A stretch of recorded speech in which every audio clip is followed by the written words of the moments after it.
நம்மளை ஏன் அவங்க பகைக்கணும்? அவங்க சொத்தை நம்ம எடுத்துக்கிட்டோமா? அவங்க உடனே நம்ம பறிச்சிட்டோமா?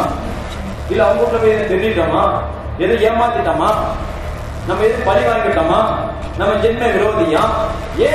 ஏன் நம்மளை பகைக்கிறதுக்கு ஒரு காரணம் கிறிஸ்து நம்மளோடு இருக்கிறதுனால.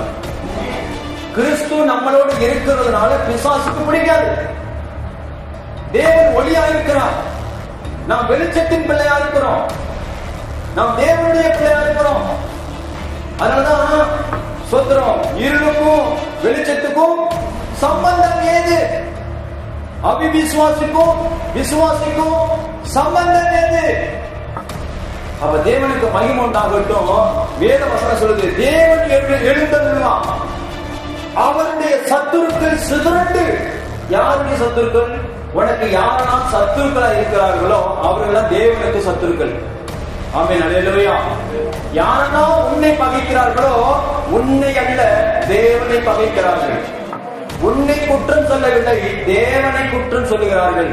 தேவனுக்கு மகிமை உண்டாகட்டும். அவரை பகைக்கிறவர்கள். உனக்குள்ள யார் இருக்கா?